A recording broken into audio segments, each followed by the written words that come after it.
How will you fix our country if you get elected as president? Let me tell our countrymen that I cannot do it alone. We have to do this together. This is a country and we must have unity. We have enough laws, but we do not implement or follow the law.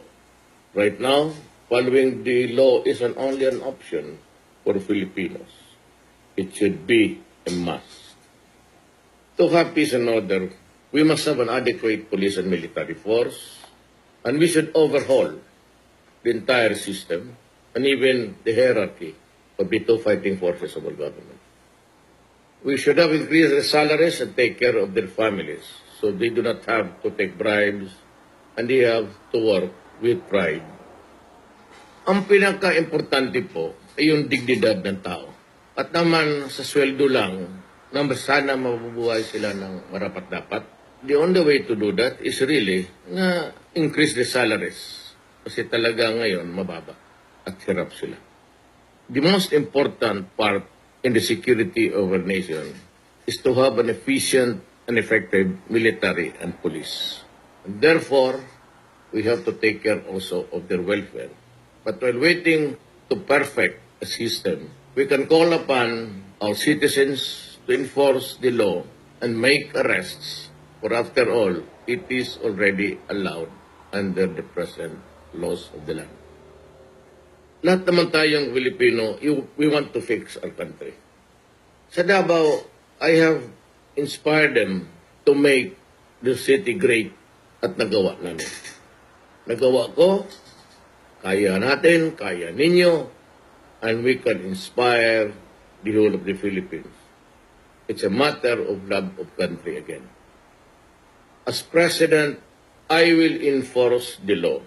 And I have to instill discipline. And that is the only way that we can go forward in this country.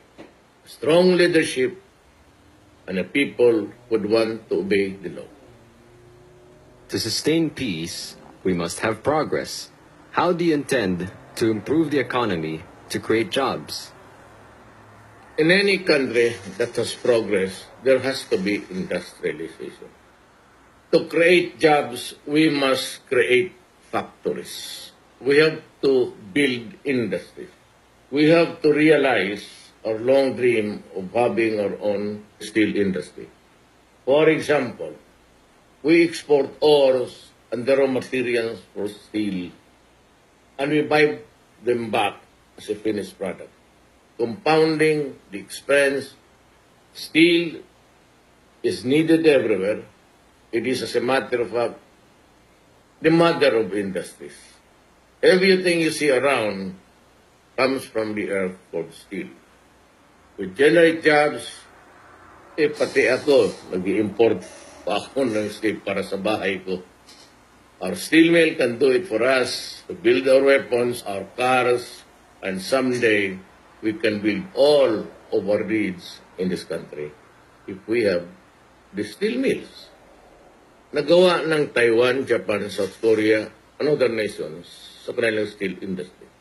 Nauna pa tayo sa lahat noong 1960s. Matignan mo ngayon, nag-i-import tayo. Galing ang raw material sa atin. Tingnan mo ang South Korea and the rest of Asia. They are progressing and they have the steel industry to rely on, the backbone of industrialization. It's about time we have our own. We will welcome investors and we will fix our laws and come up with the code of economics. We will open our country for business, for investment. We will give investors more than what the other countries are giving, better than what the other competing countries are giving them. The problem in the Philippines today is that we have laws that are convoluted and the red tape is really a disturbing problem. I would assure you that I will make our economic policies and laws simple, believable, and protect the investments that would come in. Alam mo, sa siyudad ko, I have imposed this rule of acting on whatever permits clearances a 72-hour limit.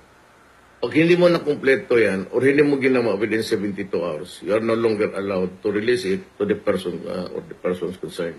You have to give it back to my table sa City Hall with an explanation why it took you more than 72 hours to act on the papers.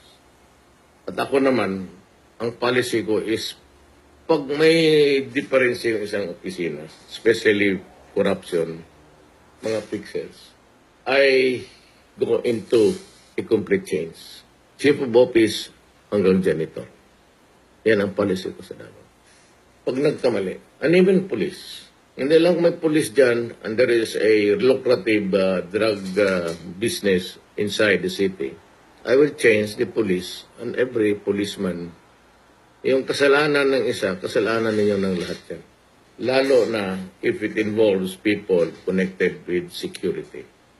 You have mentioned that the Philippines has many islands, and since foreign business know exactly what they need, we can lease an island to them where they can build their factories and businesses according to their own needs and rules, like a business island patterned after Hong Kong. One way to do it really is to attract people. Now, there are islands available here in the Philippines. It might be small, it might be big, but if it suits well to the business, parang ibigay mo na sa kanila without really giving up anything under Philippine law. And parang yung isang island nila, parang factory na yun nila.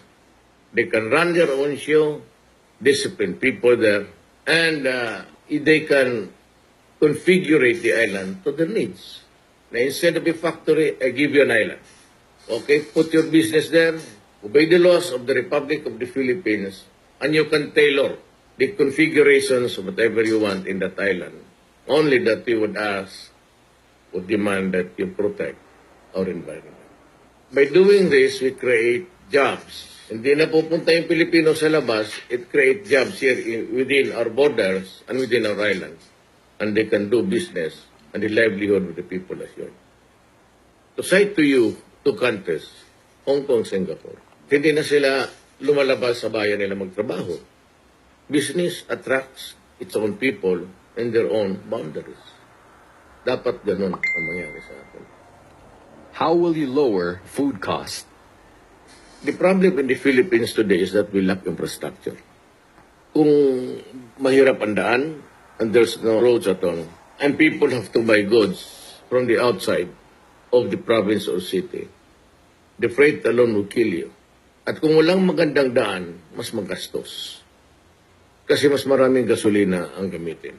And one other also is yung mga checkpoints ng police.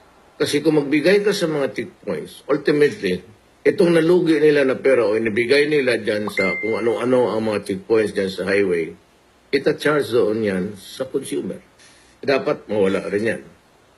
Dapat ang daan maganda at mabilis. You know, in the law of supply and demand sa economics, ang habuling ng mga negosyante is how to transport their business from one place to the other fastest, kagaya ng isda. Then the cheapest, o gaya na may infrastructure ka. If there's a road there, you do not have to double your expense sa gasolina. And the safest. Safe yung pagdala mo sa goods from one province to another. Yan ang rule ng economics. You transport the goods because there is a law of supply and demand. Certain goods are needed in other place. Or merong isa dito, ikaw yung nag-export sa ibang bayan, you'd go for the cheapest, the fastest, and the safest. Well, one factor really is the craving for profit. Bibilihin ng mga middlemen, kaya nga galit ng mga komunista dyan, yung comprador, because they double the price, and also because of the checkpoint, kung ano-anong bilihan nila, kung anong bigyan, and they will add it up to the consumer eventually. Yan ang nangyayari dyan. Everybody wants to earn a living. Some borrow some of their own capital. But for the ordinary poor Filipino, he goes to borrow money from the sharks, loan sharks. At yung tatawag na 5-6 dito sa Pilipinas, and you add up to the price of the goods that you're selling, plus yung nawawala mo sa checkpoints, and eventually, it is the consumer that suffers. Yun ang problema niya. There has to be a way where the land bank, DBP, or other government financing institutions can lend money to the poor so that they can avoid the 5-6. So we must put mga bagsakan, put terminals, and the people can have a choice of going to the supermarkets to buy at a higher price o sila ang pumunta doon sa mga bagsakan for a lower cost sa pagkain. Dapat mapahiram natin, maibigyan natin ng mga loans ang ating mga farmers at fishermen para naman may kita sila and they can have a livelihood at the same time they can sell their products at a lower cost for everybody. If we can do away with the hindrances, the obstacles, and we are able to create the infrastructure, I aim to lower the food cost in your table by almost 25 to 50% within a year. This is the real trickle-down economics. What about education? To do this, we must promote value education. Our government, TV, radio, and mass media, all the resources should be able to concentrate on educating our children, building character, and we must teach the values of hard work, ethic, honesty, cleanliness, self-respect, and the molding of character, of self-reliance. Discipline that have started in Davao is now being enforced by the people themselves. I have proven that it can be done. We must be innovative. If there are still lack of classrooms, and we can rely on technology, for example, big screens, for in the meantime, to teach our children the education that they need. Any parting message? Lastly, we must do our work with dignity. We must be able to realize that to progress materially and spiritually, we must be proud of ourselves and learn the dignity of labor and to respect everybody's job. Pride and love of country and dignity will be the spiritual force